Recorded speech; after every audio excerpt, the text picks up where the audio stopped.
Hi everyone, welcome back to the channel. 2024 has been an incredible year for my watch collection. I've added 4 very special pieces to my lineup, and today I want to walk you through why I chose them and what they mean to me. I'll also share my plans for 2025, some watches I'm eyeing, and how my recent purchases have reshaped my collecting goals. So let's dive right in. This year, I've added 4 very different watches to my collection, each with its own story and purpose. Let me break them down for you. The first watch I picked is the Grand Seiko SLG H021, a watch I absolutely had to jump on. With its stunning textured dial and flagship high-beat 9SA5 movement, it's everything I've ever wanted in a Grand Seiko since owning a spring drive model.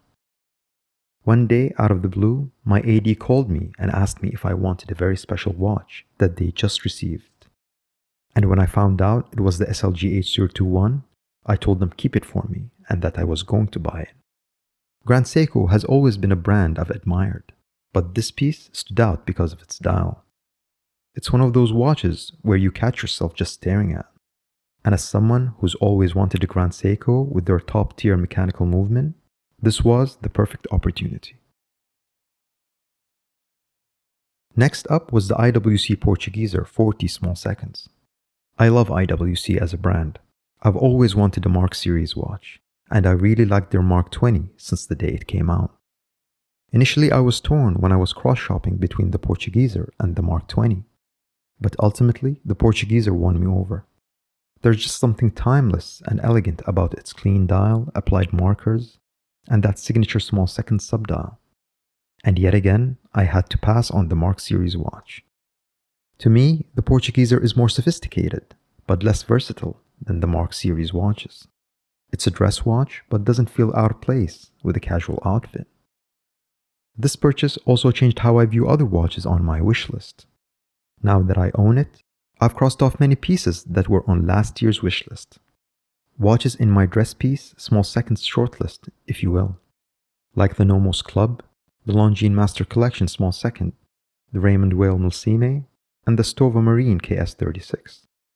Basically every watch with a small seconds complication that I've liked and hoped of owning someday. Honestly, it feels pointless to consider those when the Portugieser sets such a high bar. The third edition is a vintage Grand Seiko 5645. I found this beauty during a recent trip to Japan, and it felt like fate. I wanted to buy something special during this trip, a watch with history, with character. There's something magical about picking up a vintage piece in its homeland, and this Grand Seiko will forever remind me of my trip and my watch hunting experience in Japan. This 5645A is not the most sought after of vintage Grand Seikos, but this piece has been masterfully restored, looking every bit like a brand new watch from this decade, yet still retaining its timeless charm. It felt like the perfect blend of heritage and modernity. If you guys know me, you'll know that I'm big on watch movements. And deep down, I would have much preferred a vintage Grand Seiko with a true high beat caliber, beating at 36,000 vibrations per hour. Nevertheless, I'm happy with this purchase. Finally, I went a bit nostalgic with the Casio calculator watch. I've always loved older Casios and G-Shock watches that in some way are reimagined models from past catalogs, and this one has been on my mind for years. I had one along with the Casio Databank watch back in my teens, and I've always wanted to own them again. It's a simple digital watch that holds a ton of sentimental value. Plus, it's such a quirky fun addition to my collection. Looking ahead to 2025, I'm already considering a few potential additions to the collection. The watch list might change a bit as the year progresses, and as we see new watch releases come out. I might remove a watch and add another piece in its place, but for the time being, this is my shortlist for the watches to buy in 2025. The Omega Aquaterra from the Shades collection is such a versatile modern piece. I love the different dial colors, and it would be a great everyday watch to round up my collection. I've tried on all the colors, and my 2 favorites are the bay green and the saffron dials. They stood out to me the most, and since I don't own any watches with those colors, they'd complement my collection perfectly. But I'm not paying $6,000 for this watch. With some negotiation, I think I could get it for $5,000, or possibly even a little less. If not, I could always wait another year or two for the right one to show up. I'm like that, I can wait. 2025 might finally be the year I add a JLC to the collection. JLC has always been on my grail list, and it feels like the perfect time to bring one home. As for the Reverso, I've come to accept that rectangular watches are just not for me. Square, maybe, but not rectangular. They may look great on your wrist, but personally, I don't enjoy the look of how they sit on mine. I'm torn between the ultra-thin and the Master Control. I don't think I'll be purchasing a new JLC though. They are pricey when bought new, and there's a substantial price difference between new and pre-owned models. So I think the smarter choice is to find a well-maintained piece on the secondary market. But again, it all depends on what other watches I buy. I have a limited watch budget, and I just can't buy everything that I want. Or maybe I'll skip both Omega and JLC and get something from either Chapek, Parmigiani Fleurier, or Moser. This purchase will have to wait though, possibly a year or two, depending on how vigilant I am with my watch purchases. If I stay disciplined and hold off on buying any watches for the next 2 years, there's a good chance I might be able to get one watch from one of these brands.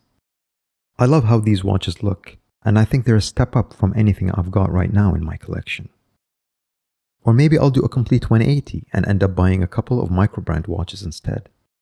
As of now, I don't own any micro-brand watches, and 2025 could finally be the year to change that.